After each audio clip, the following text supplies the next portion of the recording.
Olá pessoal, tudo bem com vocês? Meu nome é Lucas, este é o Diário de Leitura e hoje eu vim aqui falar a respeito de Homem Invisível, do escritor norte-americano Ralph Ellison. Comprando este ou qualquer outro livro, desde que através do link abaixo da Amazon, você ajuda o canal com uma pequena porcentagem da sua compra. O Homem Invisível, do Ralph Ellison, é um clássico da literatura norte-americana, muito pouco lido e conhecido aqui no Brasil. Pelo que eu andei pesquisando, sequer há vídeo sobre ele aqui no YouTube, apesar de esta tradução já existir há bastante tempo. De um modo geral, eu tenho percebido, inclusive na minha vida de leitor, que a literatura norte-americana mais ou menos canônica, digamos assim, é muito pouco lida, na verdade, aqui no Brasil. Porque a gente pensa, pelo contrário, que por serem os Estados Unidos a potência hegemônica que são, por estarem presentes em tantos aspectos da nossa vida, que, obviamente, eles terão um peso muito forte no balanço geral das leituras de todo mundo. Mas na prática isso não ocorre muito. A gente conhece pouco da literatura norte-americana canônica. O que se lê muito são os best-sellers dos mais variados gêneros literários. Mas nem tanto autores como Faulkner, como Henry James, como esse Ralph Ellison, como a Toni Morrison, como Mark Twain, Herman Melville, Ralph Waldo Emerson e por aí vai. Então, do que trata este livro aqui? Este, então, que é considerado um clássico da literatura norte-americana. Ralph Ellison é um escritor negro que escreveu este livro ali no final da década de 40, publicando no início da década de 50, portanto, num período em que a questão racial nos Estados Unidos era ainda mais polêmica e cheia de repercussões na sociedade do que é hoje, né? Era aquele momento ali, já às vésperas da luta pelos direitos civis. E o Ralph Ellison aqui, neste romance, traz um personagem sem nome que procura se estabelecer no mundo, portanto acompanhamos ele desde a adolescência até determinado ponto da vida adulta, mas que, no entanto, enfrenta diversos problemas vinculados a essa questão racial de tão complicada solução. O personagem principal, ele vem do sul dos Estados Unidos, justamente onde a escravidão tivera lugar e onde a questão do preconceito racial e da divisão da sociedade por conta disso era assim mais pungente.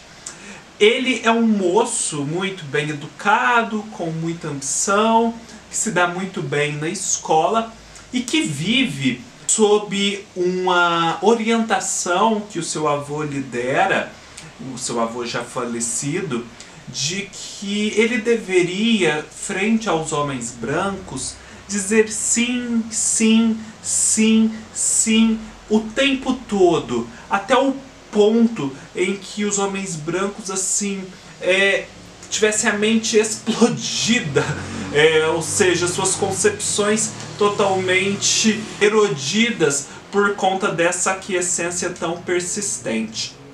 E então o personagem título acaba tendo uma vida em que se sente na necessidade de dizer sim e de corresponder às expectativas das pessoas. O livro abre com a descrição que o personagem dá de seu momento futuro, ou seja, de quando ele já está escrevendo esta história. Ele vive numa espécie de porão, um porão assim fartamente iluminado por muitas lâmpadas, cuja energia vem de um gato, ou seja, ele não paga a conta de energia elétrica.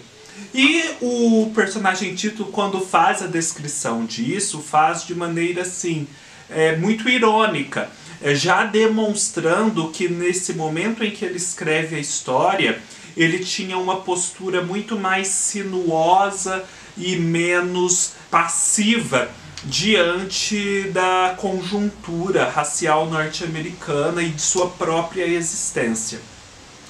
E logo depois, então, deste início, né, desse salto no tempo, nós voltamos para a adolescência do personagem e daí então continuamos até o fim do livro numa ordem cronológica até ao momento em que ele vai finalmente se tornar menos passivo diante de tudo que está acontecendo e se desiludir com muitas coisas. Na adolescência, então, acabando de se formar no que seria o nosso ensino médio, né, entre eles a high school, ele tem a oportunidade de conseguir a bolsa de estudos numa universidade para negros ali no sul, uma universidade muito renomada, que ele desejava ingressar bastante. E para isso ele tem que comparecer a uma reunião de homens ricos da cidade, fazer um discurso, porque reputavam ele um grande orador, e nesse discurso ele vai falar muito sobre um bom mocismo negro ali perante aquela comunidade branca, falar coisas que aqueles ricos brancos estavam querendo ouvir de um negro, ou seja, não era uma postura de contestação. Só que ele vai com uns amigos, e antes dele poder fazer esse discurso e então conseguir a sua bolsa, ele é submetido assim a um show de horrores, assim, indescritíveis. É muito violenta essa parte da história. E um show de horrores que o degrada, que o humilha, que o objetifica, que o animaliza. E só ao final de passar por todos esses suplícios, ele consegue, humilhado, essa bolsa. Então esse é o preço pago, depois de ser objeto de diversão sádica desses homens. Aí ele vai para essa faculdade, contém um bom desempenho lá, e essa faculdade é regida assim a mão de ferro pelo Dr. Bledsoe, que é um homem negro, ali perante os negros, né, visto com muitos bons olhos, porque ele era um exemplo, alguém muito bem sucedido e alguém que se reputava ter um ótimo trânsito junto a pessoas brancas e pessoas brancas do norte, com alta renda, com alta instrução e que patrocinavam aquela faculdade para negros. Porém, chega um momento em que o personagem título, o Homem Invisível, é chamado a levar um desses patrocinadores da faculdade a passear de carro. Esse patrocinador estava visitando o Sr. Norton, a faculdade, e ele queria visitar ali as imediações. Só que assim, a faculdade, dentro do seu contexto, era como uma ilha em que tudo era configurado para agradar a esses patrocinadores e para não deixá-los ver determinadas realidades concernentes à população negra local. Mas o Sr. Norton quer então ir além daquelas fronteiras, passear.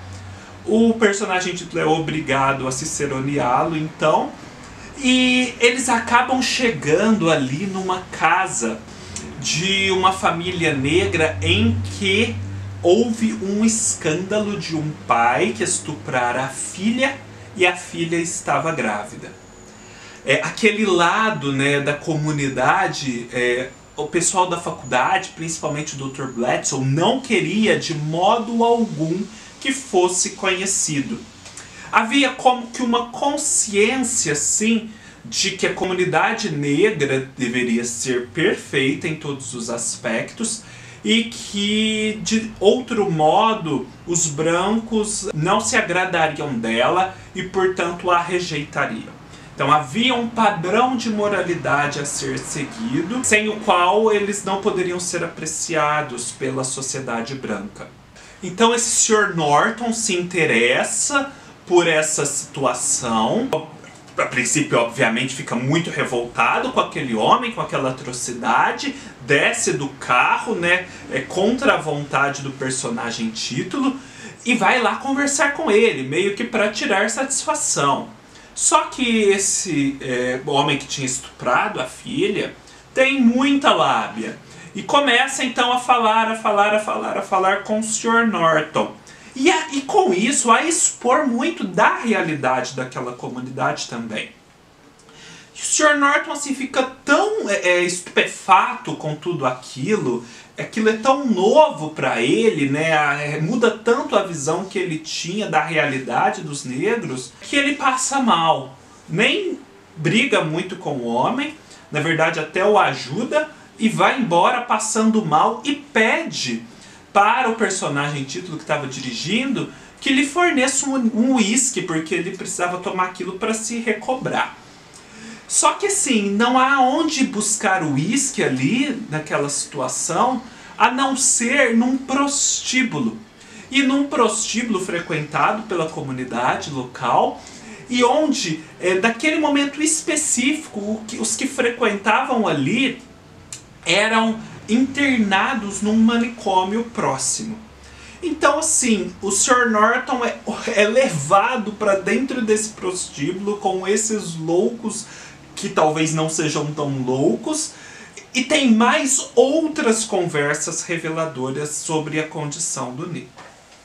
E assim, a essa altura, o personagem título já sabe que ele está ferrado, porque o Dr. Bledsoe vai culpá-lo necessariamente por tudo o que aconteceu, por ter revelado coisas ao Sr. Norton que não deveriam ter sido reveladas, e não vai estar nem aí para o fato de que fora o Sr. Norton quem pedira para ir até esses locais. E de fato tudo isso acontece. O personagem título é severamente punido, é mandado para fora da faculdade, com o objetivo de trabalhar e depois, se for o caso, conseguindo dinheiro, voltar até lá. Pelo menos é isso que é dito para ele. Então, sob essa promessa, esse acordo, né, esse meio termo que o Sr. Bledsoe fornece a ele, ele vai para Nova York, sai do sul dos Estados Unidos, vai para Nova York a fim de trabalhar, e com cartas de recomendação do Dr. Bledsoe para pessoas brancas e ricas muito importantes da capital ali, que vão ajudá-lo. E o personagem título então chega a Nova York, mora a princípio na casa do estudante, vai entregando as suas cartas de recomendação, mas nada acontece, ninguém lhe dá uma resposta, as secretárias o tratam muito bem, mas nunca ninguém retorna, nunca ninguém de fato lhe dá um emprego. Até que ele descobre em que consistiam na verdade aquelas cartas de recomendação, e tem meio que uma descoberta catártica da realidade, das intenções do Dr. Bledsoe, e se desilude muito com tudo aquilo e toma um novo rumo na vida. Já é bem diferente, né, em termos psicológicos do que ele era antes. Sua visão de mundo se transformar, ainda que não completamente como ela vai se transformar no fim do livro. Ele então busca um emprego numa indústria de tintas que é conhecida por produzir o branco mais branco dentre as tintas então produzidas. Ele não tem uma boa experiência, de fato. Ele é obrigado a trabalhar com um chefe de seção que é totalmente paranoico, que tem medo o tempo todo de ser tirado daquela posição dentro da empresa. Ele, sem querer, vai parar dentro de uma reunião de sindicato, e por esse motivo esse chefe de seção briga bastante com ele. Então assim, ele se vê como uma barata tonta ali no meio daquela empresa, no meio desse homem paranoico, desses sindicalistas que acham que ele é um infiltrado, até um determinado momento em que ele sofre um acidente e fica assim totalmente debilitado, né? Passa por vários dias no hospital sem consciência. E quando ele finalmente recobra a consciência, ele volta para sua casa do estudante no Harlem. E que a história vai ter o seu cerne, né? Vai ter início a sua parte principal. Porque ali no Harlem, uma série de acontecimentos que eu não vou contar em detalhes para não dar spoilers, leva o personagem, título, a se envolver com uma irmandade, que é, na verdade, um grupo político formado por brancos e negros, destinado a conseguir melhores condições para os negros. Porém, essa irmandade ela é muito estruturada e hierarquizada e despessoalizada, no sentido de que ela é como os famosos partidos comunistas do começo do século, né? Aquelas organizações marxistas mais despessoalizadas, em que tudo é feito pelo partido, que as ideias pessoais não valem tanto, que vale a ideia do grupo, que uma comissão define. Então essa irmandade é muito pautada por isso. Mas a princípio, o personagem título se envolve com ela, está muito empolgado, vê grandes possibilidades a partir dela, não só para si, na questão de ganhar consciência de sua situação e atuar no mundo, como em relação a todo o Harlem, que ele vê a possibilidade de tirar aquelas pessoas do que seria uma alienação em relação à história e dar-lhes protagonismo, dar-lhes uma voz.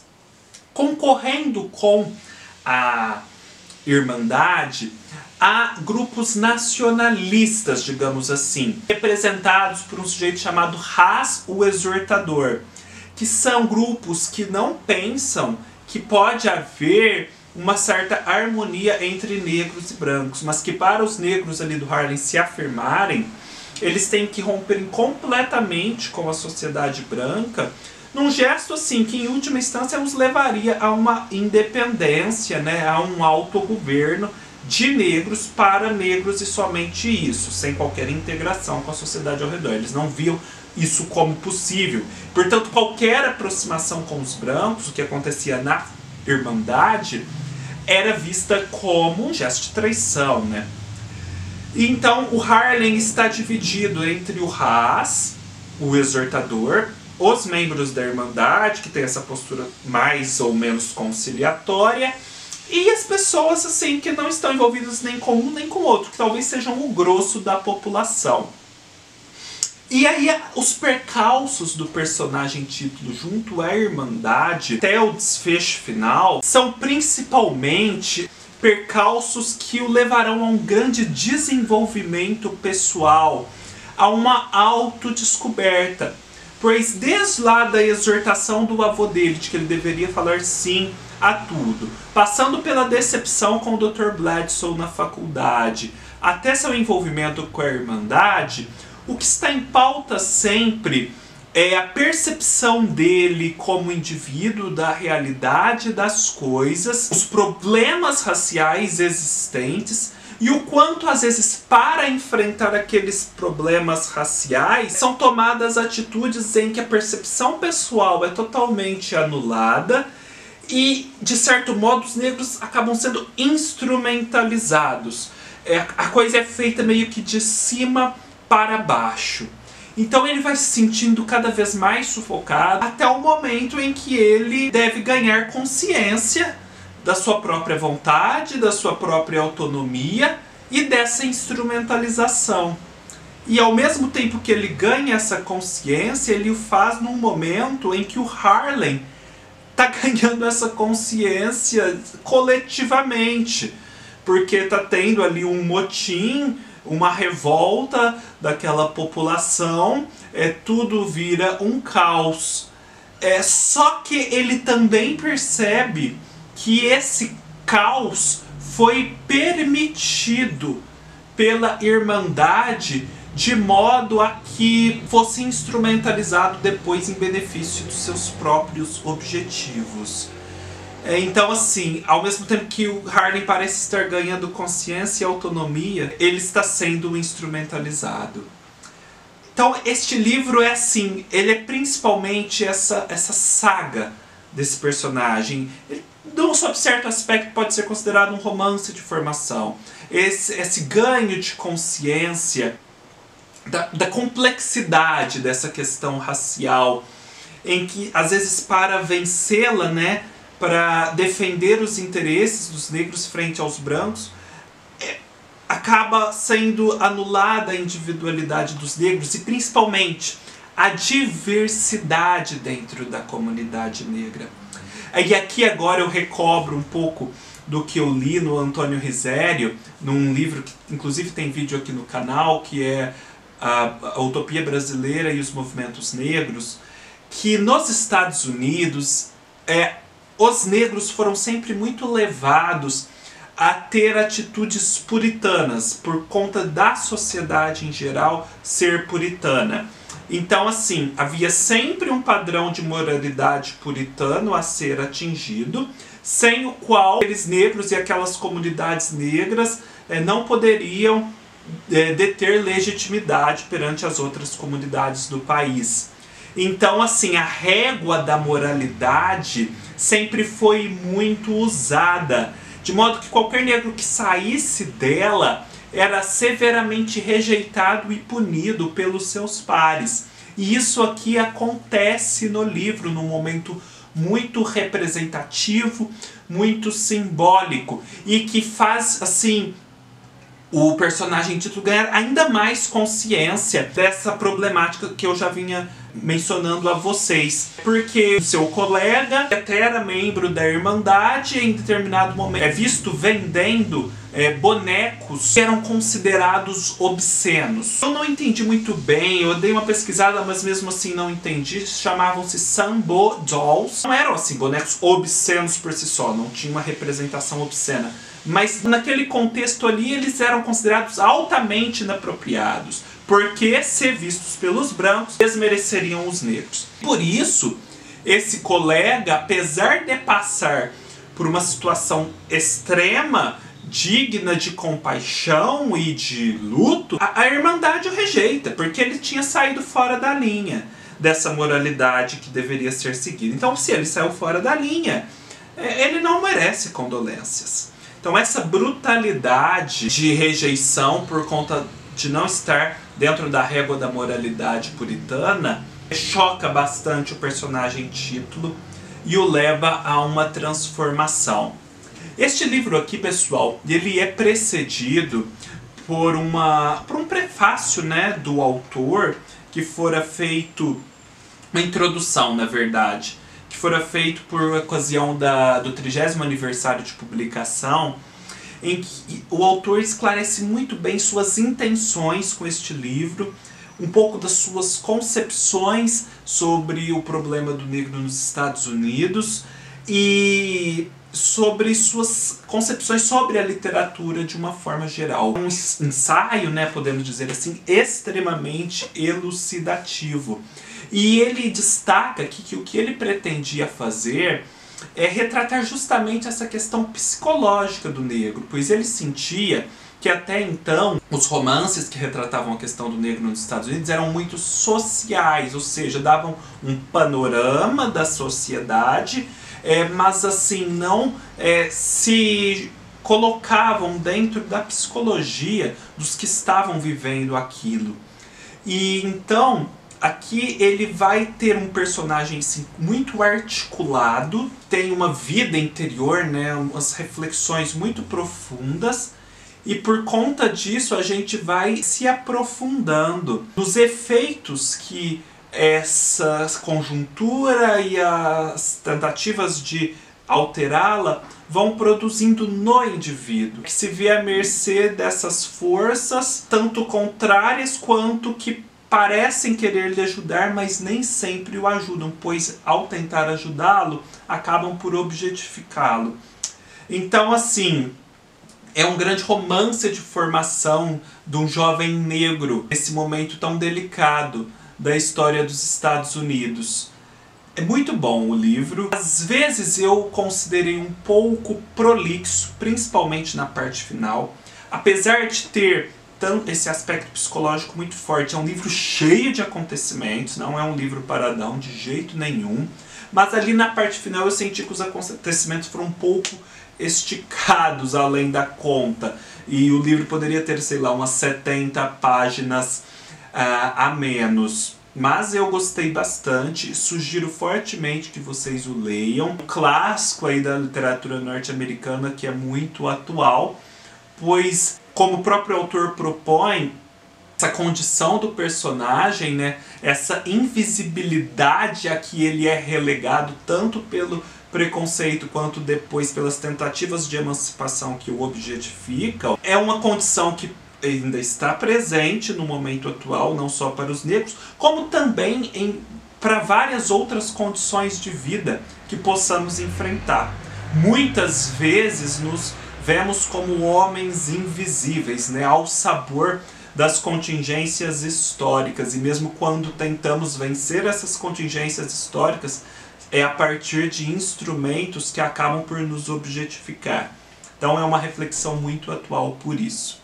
Fica a dica, espero que vocês tenham gostado. Se gostaram, deem um like, deixem seus comentários. Não se esqueça de se inscrever no canal. Me sigam no blog, no Instagram, no Scoob e no Facebook. Todos os links estarão aqui embaixo. E nos vemos numa próxima oportunidade. Até mais!